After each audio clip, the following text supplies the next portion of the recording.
Hi friends, இன்றைக்கி நம்ம என்ன வீடியோ பார்க்க போகிறோம்னு பார்த்தீங்கன்னா அருமையான ஒரு முட்டை கிரேவி தான் பார்க்க போகிறோம். அதுக்கு முதல்ல நமக்கு எவ்வளோ தேவையோ எத்தனை பேர் இருக்கிறோமோ அத்தனை முட்டை போட்டுக்குங்க. ஆளுக்கு 2 வேணும்னா 2 போட்டுக்குங்க. முட்டை பிரியர்னா ஒவ்வொருத்தருக்கும் எத்தனை வேணுமோ அந்த அளவுக்கு போட்டுக்குங்க. நான் இன்றைக்கி 6 முட்டை போட்டிருக்கேன். இப்போ இந்த 6 முட்டைக்கும் கொஞ்சம் உப்பு போட்டு வேக வச்சுக்கலாம். நான் குக்கர்லேயே வச்சுருக்கேன், நீங்கள் தனியாக வைக்கிறதா இருந்தாலும் வச்சுக்கோங்க. ஒரு விசில் 2 விசில் விட்டால் டக்குன்னு வெந்துடும்.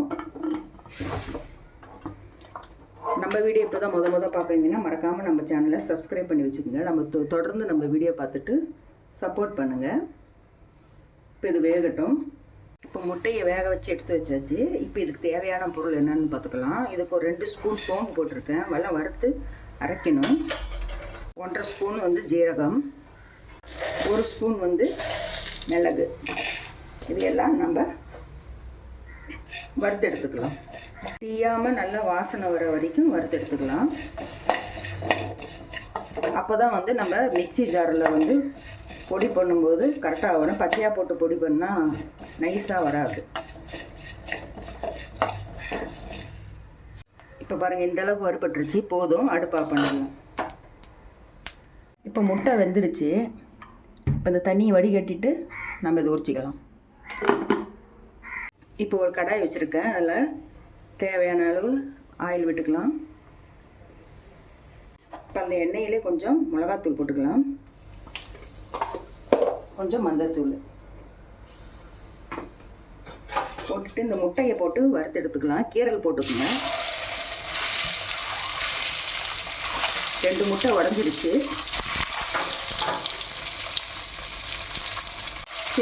சிம்மில் வச்சு அப்படியே வறுத்து எடுத்துக்கோங்க. உரிக்கும் போது அப்படியே உடஞ்சிருச்சு. இப்போ இது தனியாக எடுத்து வச்சுக்கலாம். இதே எண்ணெய் நல்லா காஞ்சிட்டு அதில் இந்த அரைச்சி வச்சுருக்கேன் அந்த வெங்காயம் போட்டு நல்லா வறுத்துக்கலாம். நம்ம கட் பண்ணி சேர்த்து எவ்வளோ நேரம் வதக்கிறத விட இந்த மாதிரி பொடி பொடியாக மிக்சியில் போட்டு இது பண்ணி வச்சுக்கலாம். இல்லை கருவேப்பிலை போட்டுக்கலாம். நல்லா வதங்கட்டும். இப்போ வெங்காயம் நல்லா வதங்கிடுச்சு. இப்போ 1 ஸ்பூன் இஞ்சி பூண்டு பேஸ்ட்டு போட்டுக்கலாம்.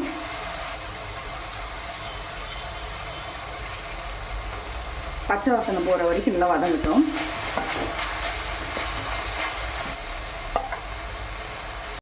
இப்போ நல்லா வதங்கிடுச்சு. இப்போது 2 தக்காளி அரைச்சி வச்சுருக்கேன், அதையும் போட்டுக்கலாம். நல்லா வதங்கட்டும். நல்லா அப்படி எண்ணெய் மேலே வர வரைக்கும், பச்சை வாசனை போகிற வரைக்கும் வதங்கட்டும். நல்லா வதங்கிடுச்சு. இப்போ மிளகாத்தூள் போட்டுக்கலாம். ஏற்கனவே கொஞ்சம் மிளகாத்தூள் போட்டிருக்கு, பார்த்து போட்டுக்குங்க. 2 ஸ்பூன் மல்லித்தூள், 1 ஸ்பூன் கறி மசாலா,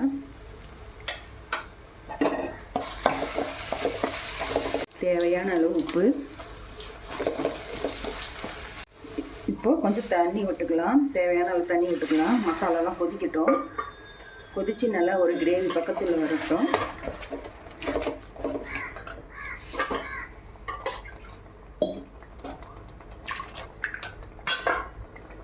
இப்போ பாருங்கள், நல்லா கொதித்து வந்துடுச்சு, கிரேவியாக ஆயிடுச்சு. இப்போ அந்த சோம்பு, சீரகம், மிளகு இதெல்லாம் பொடி பண்ணி வச்சுருக்கிறதுல ஒரு 3/4 ஸ்பூன் தான் போட்டிருக்கேன்.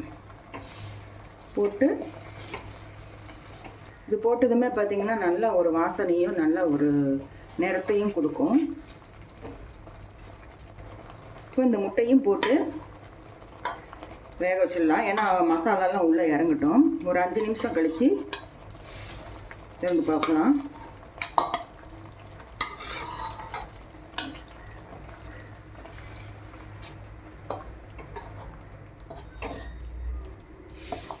இப்படியே இருக்கட்டும். ஒரு 5 நிமிஷம் கழித்து பார்க்கலாம்.